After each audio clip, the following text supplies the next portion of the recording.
के बाद से टीएमसी में बगावत की आंधी ममता दीदी के लिए सियासी खतरा बनी हुई है। 3 दफा पश्चिम बंगाल की कमान संभाल चुकी ममता दीदी इस बार के चुनाव में औंधे मुखिया गिरी। पार्टी नेताओं के बगावती चेहरे बेनकाब होने लगे। कार्यकर्ता से लेकर पार्टी नेता, विधायक से लेकर सांसद टीएमसी को छोड़कर भाजपा का दामन थाम रहे हैं।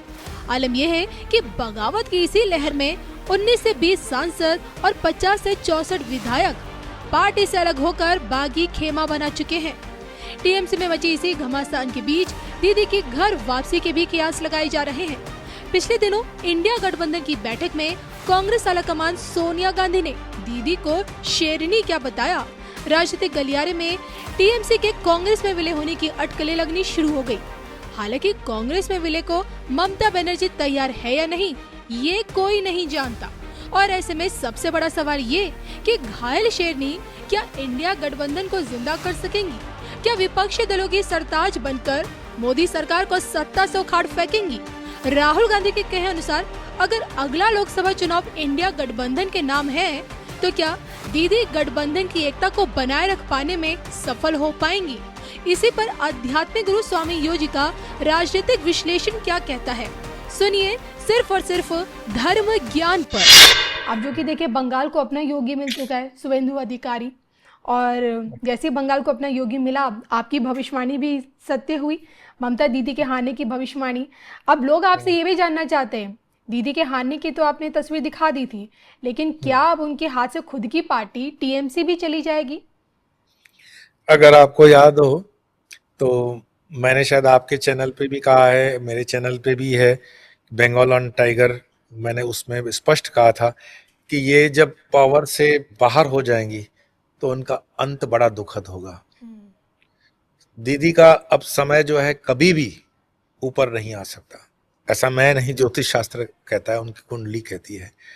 और दिन ब दिन आप देखोगे कि मतलब ये खंडहरों की कहानियां हो जाएंगी जो कभी महल हुआ करते थे। एक समय दीदी का जो था वो था। आप अपने समय में अपने कर्म योग के अनुसार अगर ठीक से व्यवहार नहीं करते हैं तो जो कहते हैं ना कि जो समय की कदर नहीं करता समय उसकी कदर नहीं करता है। तो आज समय बदल चुका है।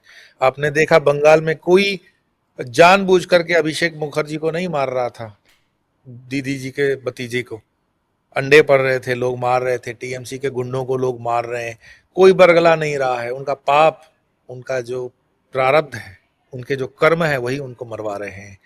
और आप देखोगे ये हिंदुस्तान के अंदर चेतना हर जगह पे आएगी। आप भ्रष्टाचार से जुड़ा हुआ कोई भी व्यक्ति, कोई भी नेता अगर समझ ले कि अपने दलबल के बलबूते या अपने गुंडागर्दी के बलबूते वो कुछ दिन शासन कर लेगा, फिर आगे क्या?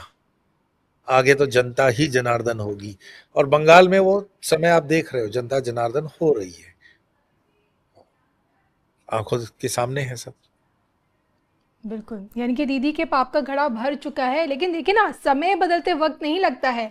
हमें याद है कि 24 से ठीक पहले इंडिया गठबंधन मोदी जी को हराने के लिए तमाम विपक्षी पार्टियां एकजुट हो गई थी, लेकिन फिर इलेक्शन आते आते सब पार्टियां बिखर गईं। और अब बंगाल के बाद जो दीदी का जो हाल हुआ है, फिर से इंडिया ब्लॉक फिर से एक्टिव हो चुका है। मीटिंग्स पे मीटिंग्स हो रही हैं, दीदी सोनिया गांधी के साथ गले मिलते नजर आ रही हैं, तो वहीं केजरीवाल उसमें नजर नहीं आ रहे हैं।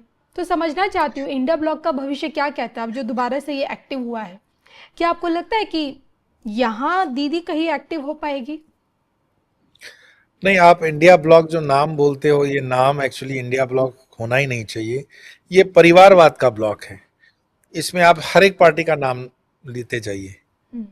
तो अब जब कर्नाटक में सरकार चेंज हुई तो जाते मुख्यमंत्री जो गया तो उसने कहा मेरे बेटे को अकोमोडेट कर लेना, तो कांग्रेस के अध्यक्ष ने कहा मेरे बेटे को भी उस कैबिनेट में जगह दे देना। फिर जो दूसरी पार्टियां भी हैं, चाहे वो अखिलेश यादव की हों, चाहे वो टीएमसी हो, चाहे शरद पवार की पार्टी हो, चाहे शिबू सोरेन वाली पार्टी हो, तो ये सारी परिवारवाद की पार्टियां हैं, ये कैडर बेस्ड पार्टियां नहीं है। तो इंडिया ब्लॉक कहने का कोई अर्थ इसमें बनता नहीं है। ये तो अवसरवादी जो ब्लॉक होते हैं ना, वो है। और इनका समय जो है वो, मैंने कहा ना, बिल्कुल कोई चीज शून्य नहीं हो जाती है, थोड़ा बहुत तो उसका अस्तित्व है। परमात्मा भी रखता है कि बिल्कुल आप कहें कि भाई डायनासोर की तरह, अभी डायनासोर एक भी नहीं है पृथ्वी पर, तो उसको हजारों साल लग जाते हैं। जी। तो डायनासोर का नहीं है अस्तित्व तो बावजूद उसके खुदाई करते हैं तो उनके अंडे वंडे फॉसिल्स मिल जाते हैं। तो इस तरह से कभी म्यूनिसिपैलिटी छोटी मोटी इलेक्शन में इन पार्टियों का वजूद बना रहेगा, पर राष्ट्रीय स्तर पर इंडिया अलायंस कुछ भी नहीं कर पाएगा, कभी भी नहीं कर पाएगा। तो उसके लिए उसको बहुत मेहनत, बहुत त्याग करना चाहिए, जो कि उनकी तैयारी है नहीं। परिवार से वो बाहर निकल नहीं पा रहे हैं। तो जब परिवार की मानसिकता से वो बाहर निकल ही नहीं पा रहे हैं तो फिर कैडर तक या आम जनता तक कैसे वो अपनी पहुंच बनाएंगे। इंक्लूडिंग अभी मैं देख रहा था पिछले दिनों AIMM के जो सेकंड जनरेशन है वो भी पॉलिटिक्स में आ रही है। तो वो पार्टी भी जो हमें लगता था मुस्लिम्स की हिमायती है, मुस्लिम्स के लिए सोचती है, जी। और बिल्कुल सोचती भी है, ऐसी बात नहीं है कि नहीं सोचती है। मैं एक बात में ओवैसी को मतलब हिंदू नेताओं से थोड़ा ऊंचा मानता हूं कि वो खुल करके मुस्लिम लोगों का सपोर्ट करते हैं, खुल के वो मुस्लिम के लिए खड़े रहते हैं, मुस्लिम के लिए उनकी कॉन्स्टिट्यूंसी में वो काम करते हैं।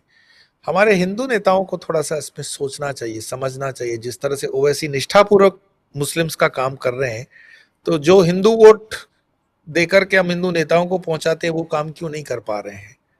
और जबरदस्ती से सेक्युलरिस्ट होने का ये ढोंग करने की कोई जरूरत नहीं, उनको वैसे भी कोई मुस्लिम वोट तो मिलने वाला है नहीं। तो कुल मिलाकर के ये सारी परिवारवाद वाली पार्टियां हैं। हाँ, ओवैसी को लगता था मुझे कि कभी कैडर बेस ये पार्टी बन सकती है, लेकिन वो भी अब परिवारवाद में आ गई तो फिर तो बीजेपी का मतलब कोई है ही नहीं पैरेलल पार्टी जो कैडर बेस हो। कम्युनिस्ट तो पूरे साफ हो गए। तो इसका मतलब ही यही हो गया कि इंडिया ब्लॉक नाम में तो रह जाएगा, कभी कभार चाय पार्टी हो जाएगी, भजिए वजिए खा लेंगे, तीज त्योहारों पे मिल लेंगे, कभी ईद पे मिलेंगे, कभी बिहार में जो होती है सेलिब्रेशंस वगैरह उस पे मिल लेंगे, एक दूसरे के घर में आना जाना हो जाएगा, लेकिन कोई राष्ट्रीय लेवल पे कार्य नहीं कर पाएंगे। मोदी का कुछ नहीं बिगाड़ पाएंगे, 100 बात की एक बिल्कुल बात नहीं, एक। बिल्कुल।